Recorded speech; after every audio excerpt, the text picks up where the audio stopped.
Working on a 1992 Ford E250. Had a front left brake locked up on it.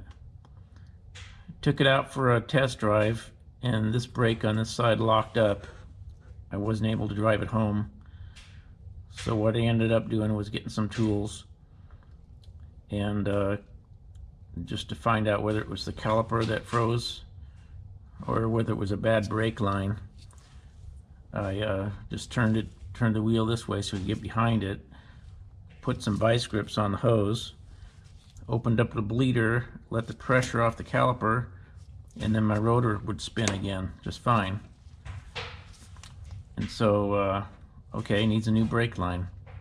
So I brought it home, ordered 2 brake lines, put one on each side, and took it out for a drive, and everything was fine.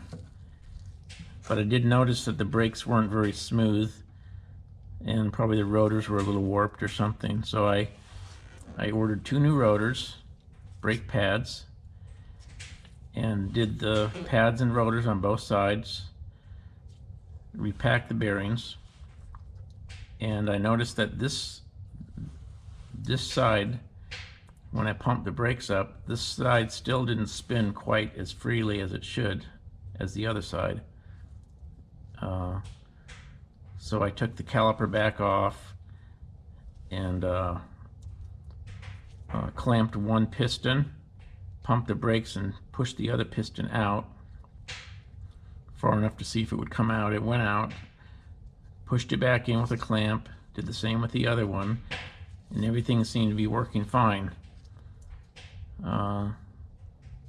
So being as these are new brake pads and they're thicker, the piston's riding farther into the bore, and so I think it's sticking in here when it's way far in here. The other brake pads probably were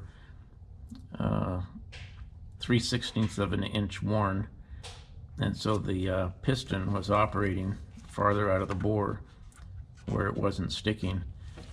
So I took it out for a ride, and this brake on this side was still dragging, not like it was before.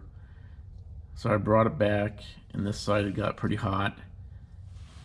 So I not only had a bad brake hose, but the caliper showed up as being bad after I put new pads on and the piston was riding back in the bore farther. So I'm going to replace this caliper, and that should take care of it. Hey, that seemed to fix it. I take it on another test drive. Everything on this side is brand new. Caliper, pads, hose, rotor. I have the same bearings in there, but I repacked the bearings. And if I step on the brake and release it, it just spins like that, nice and easy. So that caliper was definitely hanging up when that, after I put new shoes in it, or pads. So if you've got older brakes that have been sitting around, change everything. Much better. All right, that's it.